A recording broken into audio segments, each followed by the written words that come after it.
Hey everyone, welcome back to another one of my videos. Here we're going to break down Tennessee Volunteers offense. Right now you're going to see a clip of the primary continuity action that we'll get into shortly. Fun fact before we start is that Rick Barnes adopted the Davidson Wildcats motion offense coached by Bob McKillop. Tennessee is running their offense to great success. Obviously, they are the #1 team in the country right now, but they are also 3rd in adjusted offense and 5th in assist rate, moving the ball really well, as well as highlighted by their 2-star players in Admiral Schofield and Grant Williams. Both are great elite finishers at the rim. Williams more in the mid-range, Schofield better from 3, and they're both very competent and effective at the free throw line.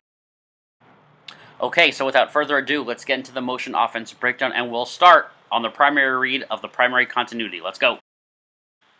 The clip you're watching right now is labeled as a repeated continuity because they go through the continuity of the offense more than once. Focus on the ball reversal, which leads into a double stagger. Now the player there has the option to curl, reject, go in between, or go for 3. Here you will see a rarely seen first cutter layup due to the scouting reports. This is not given a lot. Let's go to the instant replay where the defender of Louisville tries to shoot the gap. Great read by Tennessee for a wide open 2. So what happens if the double stagger is covered? Well, then Tennessee goes on to their second read using a split cut action. Here I'm going to pause it when the ball is reversed and the double stagger is shaping up. What you will see is the stagger does not occur, but then a split cut action is used for the first screener for a 3-point attempt. And we show another split cut 3-point attempt action here. It's more spaced out and more easily digestible than Tennessee runs. Tennessee does not always get 3-point looks out of their split cut action here. I'm going to pause it right when the split cut is set. Great screen. Look at the positioning against the defender's hips for a left elbow mid-range shot. And the final clip I want to show is when they still run the split cut even though there's no double stagger. Here there's no one in the corner to receive the double stagger, but the split cut action is still used for a 3-point attempt. Okay, before moving on, I want you guys to nerd out with me one more time on the stagger rejected option that Tennessee runs. We'll show the play in full of a backdoor reject that is an uncontested layup.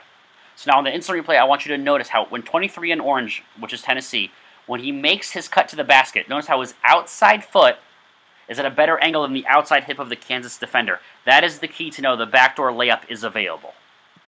So we've covered the primary continuity series, but sometimes the reversal is not fully available. Now let's go into the dribble series, where you'll see reverse right here with the dribble action to get the Vols player on the wing going towards the middle side of the floor. Here's another example, this time led by Williams and Schofield, to get Schofield a nice mid-range shot. However, the dribble series can also be used to restart the offense. Here is a dribble through, where then players reposition, and we have the reversal, primary continuity. I'm really excited to get into the counter actions that Tennessee uses to get into their continuity. My favorite is actually their scissors entry, so we're going to show the clip in full. You'll see the scissors motion around the player in the nail, which is the middle of the free throw line. You'll see a post up here by Williams, which he ducks down to, then another post player that makes the dive. Now here's the instant replay. You'll see the scissors motion from the 2 guys in the slot, then you'll see the center pop out and catch the ball at the top of the key. Look at the defense, how it totally splits. It's so wide. I call it's like parting like the Red Sea. And then Tennessee gets into their continuity action. The diverging and converging actions of the offense makes this so tough to defend, especially from the scissor count. And to further hammer home the spacing of the scissors entry continuity here, I'm going to pause it actually when the ball is reversed. And look at that. You have every player on Kansas leaving the paint to find their man as Tennessee goes into their continuity. Here's a split cut for a mid-range shot by Schofield. Here are some counters that don't get into the continuity. Here is dual pin-down action, where Tennessee will exchange players via the baseline. It's a great opportunity for their slashers to attack the basket or catch and shoot in the mid-range or 3.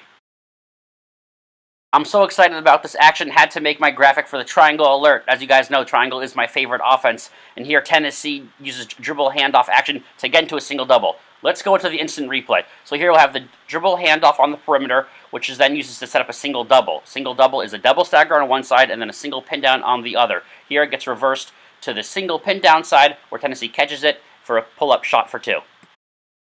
So we've gone over the basic Tennessee system. However, they do have 2 stars in Grant Williams and Admiral Schofield. So let's get into some plays that really utilize the 2 strengths. When observing Tennessee, the most common play I saw was here, a cross punch, where a cross screen is set and Williams can get to work in the post. Now, this Tennessee play from Horns doesn't have Williams scoring, but it shows the team-first oriented approach and Williams' great passing skills. Pause it here, 4 converging Gonzaga defenders, the pass right in the shooter's pocket, in fluid motion for a Tennessee 3. I really love Admiral Schofield's game and his unique explosive offensive skill set, utilizing a zipper curl here to get off a 2 in a really tight window. Now, Rick Barnes doesn't call for a lot of pick and rolls. It's not in the Tennessee offense, but look how Admiral Schofield can handle it, which will translate great to the next level in the NBA. pick and pop for 3, hits it. He's a 40% shooter from 3 in college. And here you have roll and replace action where the pass is a little late, but Schofield still nails the 3. Now the Volunteers are extremely effective against zone defenses. They don't move as much as certain zone offenses when they play against a zone, but their spacing of understanding of how the defense reacts to ball movement and not player movement. Look at the skip hammer pass you'll see against the zone, how wide open Tennessee is for 3. Their ability to understand player relation to offensive spacing against his zone defense is really second to none, and one of the most impressive zone offenses I've seen in college in quite some time. Here, another freeze frame. Look at Williams understand the spacing, hit an open player on the perimeter.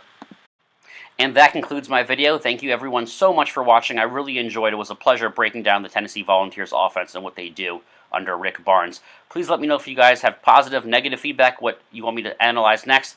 Greatly appreciate it. Thank you so much.